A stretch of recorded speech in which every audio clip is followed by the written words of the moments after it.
भी आए हैं। अब देखिए क्या है कि बहुत ही दुर्भाग्यपूर्ण घटना है जी, और ऐसी घटनाएं बिल्कुल नहीं घटनी चाहिए। और अभी कुछ कहना जल्दबाजी है इस केस में। जी, इसके बावजूद हमारा ये कहना है कि शासन और प्रशासन जी, कहीं न कहीं कमियां रहती हैं, तभी ऐसी घटनाएं घटती है। जी, पूरी तरह से रक्षा व्यवस्था कोई जी, हमें कहने की ज़्यादा ज़रूरत नहीं है। जी, बाकी की बात आगे होगी, जी, उसको देखा जाएगा। जी, और वैसे भी मऊगंज में जहाँ तक सवाल है तो पूरी तरह से जंगल राज है। ये मैं नहीं कह रहा हूँ, जन जन जी, की जी, आवाज़ है। जी, ये बात ज़रूर है कि इतनी बड़ी घटना घटी है। जी, अगर हम जैसे लोग अगर ऐसी घटनाओं में नहीं खड़े होंगे तो जनमानस पर भी गलत असर जाएगा। उसके तारतम्य में जी, जानकारी अगर लगी जी, तो हम उसी सिलसिले में आए और जानकारी लिए कि क्या वास्तविक घटना है, क्या है। ये बात ज़रूर है जी, कि जो भी डेथ हुई है जी, वो भी दुर्भाग्यपूर्ण है। जो भी हुआ तो बिल्कुल निंदनीय है और हम सब बहुत ही आहत हैं इस घटना को लेकर के। आने वाले समय में इस पर चर्चा होगी। क्या है? देखिए, पूरे प्रदेश में कानून व्यवस्था की क्या स्थिति है और ख़ास तौर पर मऊगंज में कानून व्यवस्था की जिस प्रकार की भयावह स्थिति है, वो यह घटना उसका एक जीता जागता उदाहरण है। विगत पिछले 1 डेढ़ वर्षों से जब से मऊगंज जिले का निर्माण हुआ है और उसके बाद लगातार यहाँ की जिस प्रकार की परिस्थितियाँ बनती जा रही हैं, अधिकारी केवल सत्ता पक्ष के नेताओं की चाटुकारिता में व्यस्त हैं। प्रशासन अपने मन से काम नहीं कर पा रहा है, प्रशासन केवल राजनैतिक दबाव में काम कर रहा है और उसी की यह परिणति है। मैं तो केवल ऐसा मानता हूँ। सर, एक सवाल मैं करूँगा आपसे। कहते हैं कानून के हाथ लंबे होते हैं। कानून के हाथ लंबे हैं लेकिन उसको बाँध दिया गया है, जिसकी वजह से यह खामियाज़ा प्रशासन को भुगतना पड़ रहा है। क्या सही?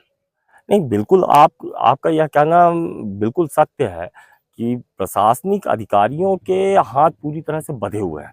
सत्ता पक्ष के नेताओं के दबाव पर जी, प्रशासन इतना भारी दबाव में है कि वह स्वयं कोई निर्णय कर पाने की स्थिति में नहीं है। इसीलिए एक अराजकता का वातावरण पूरे जिले में बनता जा रहा है और यह खुद पुलिस प्रशासन के ऊपर इस तरह के 3-4 हमले पूर्व में भी हो चुके हैं। आप अब सबके समक्ष है और मीडिया के सामने हैं।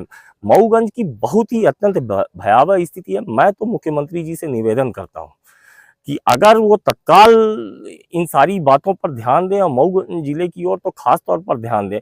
अगर इस तरह की घटनाएं लगातार होती रहीं तो भगवान जाने कि आगामी समय में जनता का क्या होने वाला है। राजनैतिक दृष्टिकोण से देखा जाए, जैसे मोहन यादव जी ये कहते हैं कि भ्रष्टाचार हो कि हत्या हो, इसको मुक्त कर दिया जाएगा। मध्य प्रदेश मुक्त होगा। अपराध जितने होंगे तो उनको उनकी नस तोड़ दी जाएगी। लेकिन सच्चाई है कि अपराध बढ़ते ही जा रहे हैं। मेरा यह मानना है कि मुख्यमंत्री जी अगर ऐसा कह रहे हैं तो कथनी और करनी में अंतर नहीं होना चाहिए। उन्हें सख्त से सख्त निर्णय लेना चाहिए। उन्हें अपने प्रशासनिक अधिकारियों पर भी निगरानी रखनी चाहिए और यह देखना चाहिए कि अगर उनकी सख्ती है तो फिर इस तरह की घटनाएं क्यों हो रही हैं। आज पूरे क्षेत्र में मैं पीड़ित परिवार से मिलने आया। कल से जिस प्रकार का भय का वातावरण यहाँ निर्मित है, मऊगंज में जो इस प्रकार के हालात हैं, वह देखकर तो ऐसा लगता है कि मुख्यमंत्री जी के हाथों से भी प्रशासनिक व्यवस्था पूरी नियंत्रण से बाहर है। यहाँ जातिवाद देखने को मिल रहा है, उस पर आप क्या कहेंगे? यह कोई जातिवाद का मामला नहीं है। यहाँ मऊगंज जिले के अंदर की बात कर रहा हूँ मैं, पर्सनल यहाँ की नहीं। देखिए, मऊगंज जिले में जातिगत व्यवस्थाएं क्या हैं, क्या नहीं, यह कौन कर रहा है, यह भी आप सब भली-भांति जानते हैं। मऊगंज प्रशासन जिस प्रकार से घुटना टेक चुका है सत्ताधारी नेताओं के आगे, मैं आपसे आप सबके माध्यम से एक बार पुनः मुख्यमंत्री जी से यह बात कहना चाहता हूँ। हम सब ने यह सोचा था यहाँ से रीवा संभाग से उप मुख्यमंत्री जी भी यहीं से आते हैं। मैं आप सबके माध्यम से उनसे भी निवेदन करना चाह रहा हूँ कि मऊगंज को कृपया करके बचा लीजिए। अगर इस प्रकार के हालात रहे तो आगे किस प्रकार की भयावह स्थिति निर्मित होने जा रही है, इसकी कल्पना मात्र से ही कँपकँपी आती है। इतने बड़े हादसे के लिए दोषी किसको ठहराना चाहिए? आज तो यह बात करने का समय नहीं है कि कौन दोषी है, कौन नहीं। यह तो प्रशासनिक जाँच में बातें निकल कर और भी बहुत सारी सामने आएँगी।